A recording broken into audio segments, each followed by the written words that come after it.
Hello, my name is Kelly Carter. I am with the Crown Cosmetology Department at the Crown College in Powell, Tennessee. And I'm excited to say that this is my very last presentation for the jigsaw method. And for this class is my last one, so it's very exciting. I really enjoyed learning this lesson today or this week and getting prepared for this presentation. And I just really was excited because I've been using this, but I've used it in a little different way. So I'll kind of tell you about both. But I hope you enjoy this as much as I did. And I will go ahead and get started. So what is the jigsaw method? So the jigsaw method is a cooperative and collaborative learning method. It consists of group study and group and individual work sometimes. Each student is a piece of the puzzle that forms the picture, and that is very important to remember. It's like a jigsaw puzzle. Like I said, each student is a piece of the puzzle and it forms the picture. So if you have a piece missing, that can cause a problem. So we'll get on into it. The purpose and how it works. So I wanted to kind of give a background on this method. It was very interesting how this came about. So it was created by Elliot Aronson, who is still living today. He's 94 years old. He is an American psychologist that built this learning method to reduce racial conflict and hostility during desegregation. So it was a huge thing when the schools started to desegregate and there was conflict and they didn't want to work with each other. This was built to help ensure that because it became a great situation. So it is a small group learning, but I have used it in a larger method, and we'll talk more about that later. And then there's small group learning. I'm sorry, not small group learning, but there is each student becomes the expert of their portion. Sorry. Each student is given a task, and like I said, we'll talk more about that later, but they have to become the expert, and then they will teach their peers. And what it does is it fosters collaborative learning. It's very beneficial to the classroom, and we'll talk more about that and how it works. All right, so it is a 5-step process for the teacher and how it works and how it runs. The first major step is building your groups as a teacher with varying students. So there's 2 different types here. What happens is you build your groups to be diverse. So what you can do in a regular educational classroom, you can select students of different nationalities, different races, different backgrounds, and bring them together so they can work with each other. This helps with communication situations. So, and then within my field, in my cosmetology classroom, we would build with varying students, like I said, from different races, different backgrounds, different nationalities, and then also different areas or different strengths, especially for my hair color class, we'll be talking about in a little bit. But the varying students can be older students, middle ground students, and then very brand new students that have never been here before. It's just starting into it.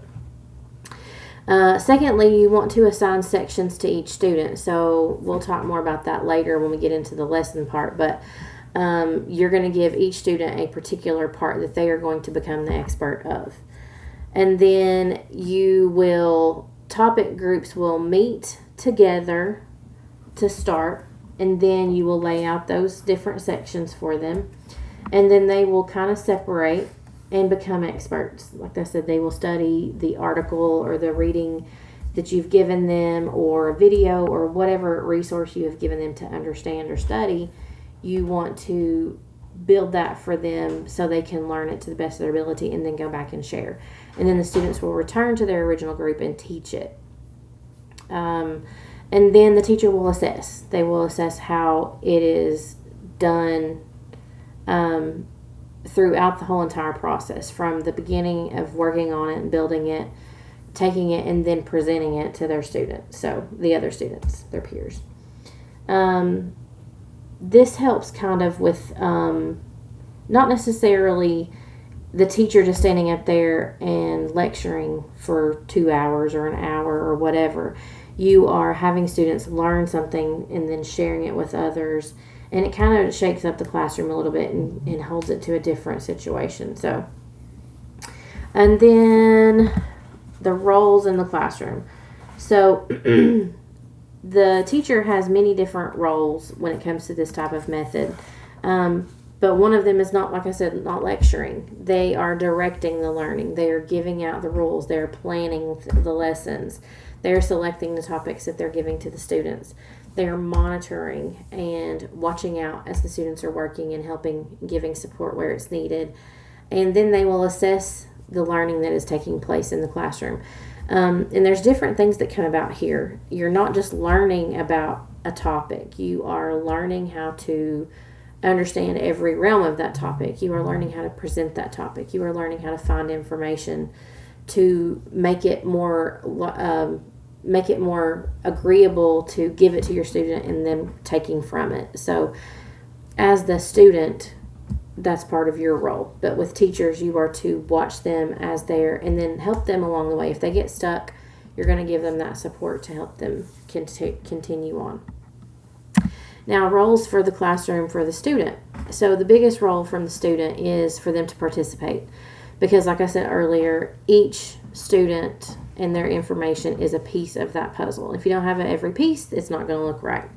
And it's not going to teach anybody anything. So if something's missing, they're going to not get the full gamut of the topic. So, and then the student will become the expert in the topic assigned. So what that is to be done is the student themselves are supposed to fully understand everything about that topic that is given to them, and they are to present it and teach others. Now, that student will need to listen well and learn all that they have to present. They will need to ask questions if they get confused. They will need to ask questions to find out if they are good enough at it, if they think their lesson's ready to be taught. And then they need to complete their assignment as directed. That is their role because, like I said, everybody has to have every piece of that puzzle for it to look right. Okay. So some benefits, which are huge. I've dealt with this. It's a lot of fun to use in the classroom, and the benefits last a very, very long time for each individual student that completes these lessons.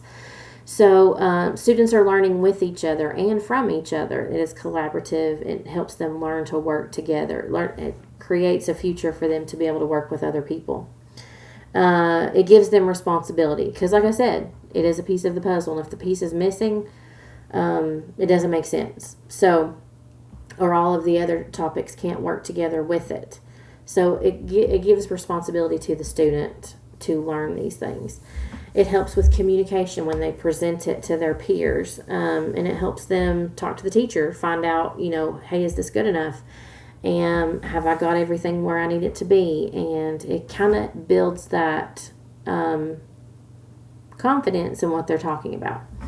It teaches them how to create an exciting environment. If they want to be a future teacher, this is a great start to learning how to be motivating to the other students that they're teaching. And then finally, with another big, huge thing is it helps create leaders. When they start doing this, they might think, oh, I really enjoy doing this. And they might want to become a teacher someday or a leader and speak and teach others what they've learned. It's a really great benefit to give to your students. It helps them gain confidence. And then with having that necessity of being prepared to present something to their students, it staves off embarrassment because that is a huge thing that students want to try to avoid. So that gives them responsibilities back again to be able to complete their assignments. So very good benefit. So there are challenges and solutions for the teacher with this. So specifically with this method. If the material is confusing for the student, you need to break it down. You can provide a guide to help to get the student up to date with what they've got to learn. If you have a student that takes over, this can become a problem because it's supposed to be each student learning their own thing and then presenting at the end. If you have a student that takes over, they want to try to teach everything. Well, you have to, as a teacher, you have to create definite roles and rules for them to be able to share what they have learned only. This keeps everybody where they need to be, and it keeps them separate. So they have their own thing to work with. And it's very specific that when you develop this lesson plan, is to make sure those roles are really defined.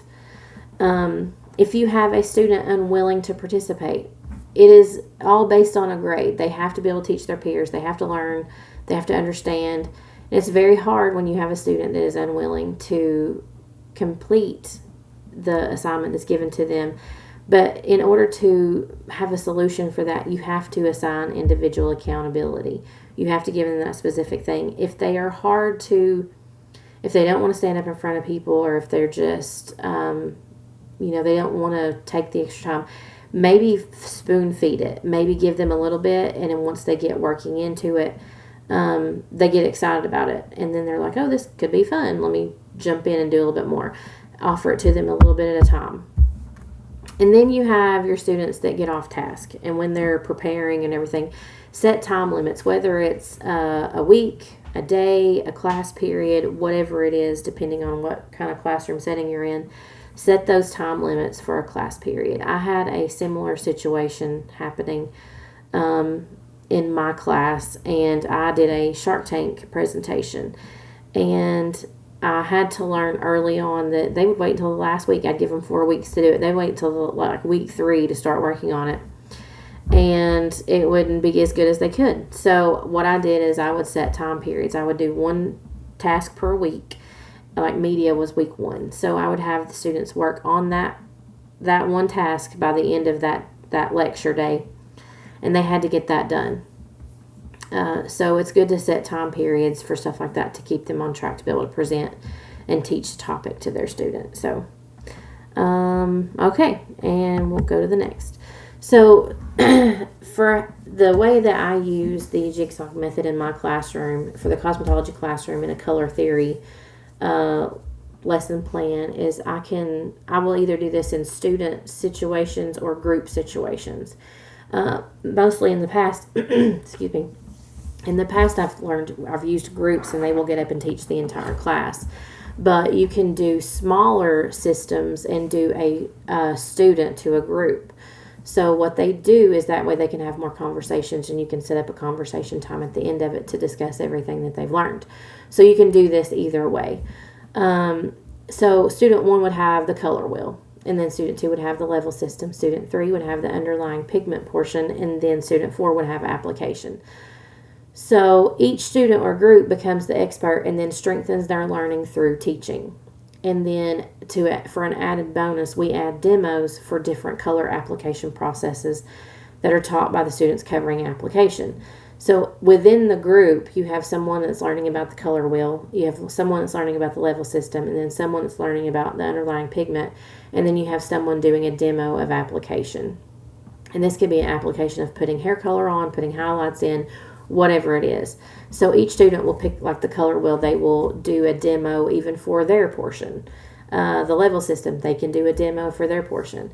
And it creates an entire day of classroom work that each group is learning, and the teacher can sit back and understand if they are getting it just by conversation around the table, if they are understanding what they're learning. And the teacher can step in at any moment and clarify anything, even after it's over with, if they're learning in a good way. So it is very interesting, and it's very fun to do in class. Some students don't like presenting anything, but when they've got people around them that are also having to present, it makes it a little easier on them. And I found that in the past. But it's very enjoyable, and I really hope that you all like this method, and I hope you try it in your classroom. But it is really neat. And like I said, to kind of summarize, each student in a group is learning a different topic, and they're bringing that topic back to the group and teaching them individually. For the general education, say in science or something, you're learning about the pH system. Well, one student's talking about acids, one student's talking about alkalines, and then one student's talking about neutralizing or neutrals, and then one's talking about the whole thing and how we use it and why we use it. So it's very interesting to see how this method can be beneficial to the classroom. I hope you enjoyed it, and I can't wait to see yours. Thanks.